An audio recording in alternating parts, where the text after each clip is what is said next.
One of the caveats that I do have some personal information that I did get personally involved in was some information that had to do with the Stargates and Looking Glass, and more specifically the 2012 problem with those projects. The popular opinion of what's out there right now is that the project was shut down because there was a problem when we approached 2012. I've heard it described a number of ways, but to my knowledge, the problem is that the timelines converge on that point in time.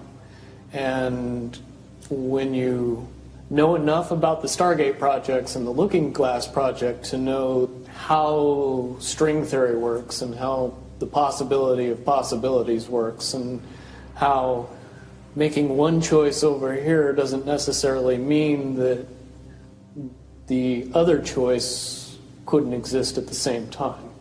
But once you get your brain wrapped around this subject, you find out that at the end of 2012, in an easy way to put it, the choices that we make become less and less consequential to the future.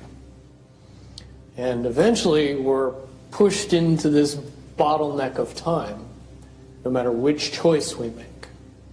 And that's important to the people that had access to Looking Glass because they would use Looking Glass knowing the choices that they would make and the future would pop up. The big mistake was coming up with the possibility of future. And when we started using a computer to say, well, if we make this choice, it's 79% possible that this scenario happens, and 23% are possible, or whatever, using round numbers, that this scenario would happen. The understanding at the time was that was realistic. However, if you go down the road further and free will continues to exercise itself on this game, that 79% possibility sometimes changes very, very fast. But if you look at the situation in a point of time, it seems very realistic that that's the greatest possibility. What happened was people, very smart people, began to figure out that something big was coming up. Something that made it so all the possibilities of all the future scenarios of any choice, any possibility that was fed in and observed through the Looking Glass inherently ended up in the same future. And no decision, no possibility changed past a certain point. That's the big secret. All possible timelines lead to the same basic set of history in the future. That is what sends everybody that has all of the information, that knows everything, into a blind panic. The people that know everything about Looking Glass, that have gotten all the reports and all the information, the elites of the world, probably figured out that that was the end of the game, and nothing could be manipulated beyond that point. When I was in the military, it would have been before '97 when I got in trouble.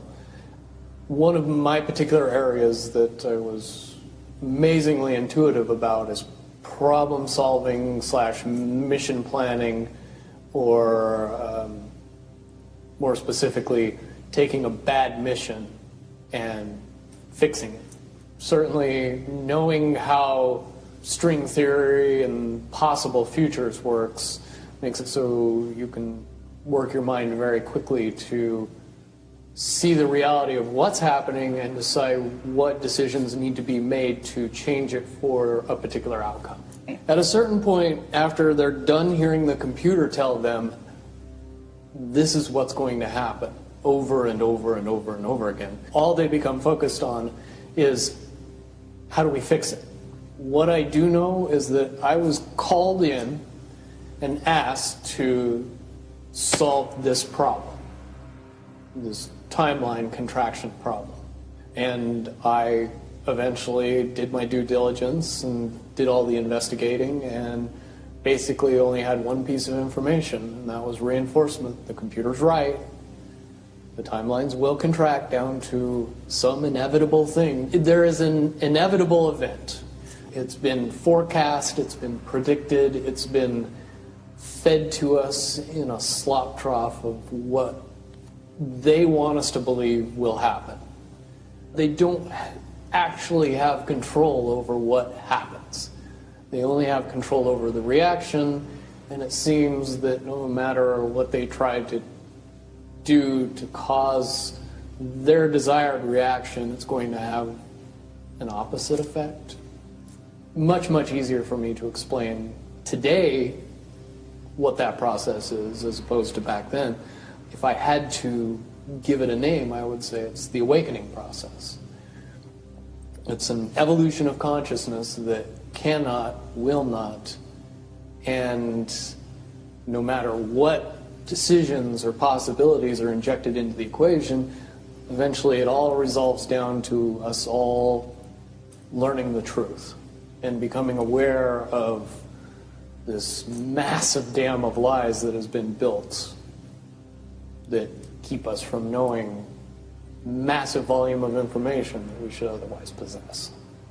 Essentially what happened with Looking Glass, not only did they not want people to use it anymore because they knew it was just going to burp out the same thing, but at the same time they didn't want anybody else to know what it was saying, I'm sure. Because that information was of a monumental concern when I was in the military about how to prevent this inevitability. Now, at first I thought it was end of the world. Now I see end of the world as end of their world. The biggest cherry on top of all this conversation would be a synopsis to say that if I could convince everybody out there that for all intents and purposes, what we believe to be true eventually becomes true. If somebody convinces us that a major disaster is going to happen in the very near future, a major disaster happens in the very near future. If we don't buy into that fear and accept that there's really nothing that we know is going to happen, and accept of whatever happens, that makes the convergence of the timelines happen as naturally as possible.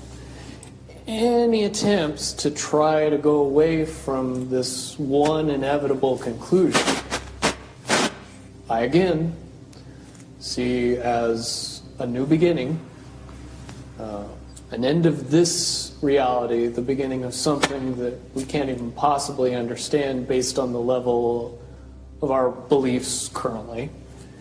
But when all that information comes flooding out, there's going to be no denying what's true and what's a lie or what's illusion. Basically what we're experiencing right now is two master chess players sitting at the board. And one of them looks down at the board and sees that he's in checkmate in 7 moves. And he looks across at his opponent and he knows that his opponent sees it too. So there's no getting out of it. So at this point, the loser can only prolong the game. Both players know the game is over. It's only a matter of time before he does this, and then you're forced to do this, and then he's forced to do this, and eventually checkmate.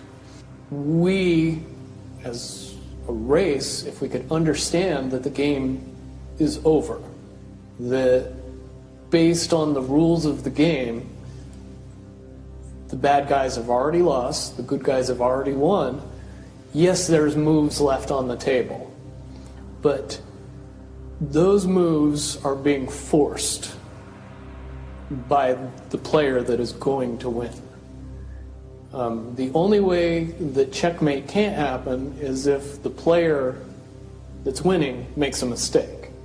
But from all of the information that I've gathered, all of the information that's been given, all of the information that's been vetted to me, it seems pretty obvious that the good guy player on the side of the chessboard knows exactly what has to be done to win the game.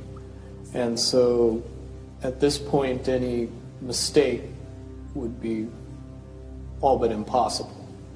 But again, you really have to understand the game to know that the guy that's losing is lost. And I'm sure most people sitting watching a chess match between two advanced chess players know the game's over long after the two players know it's over. Because they can't see the board and see that there's only 7 moves left.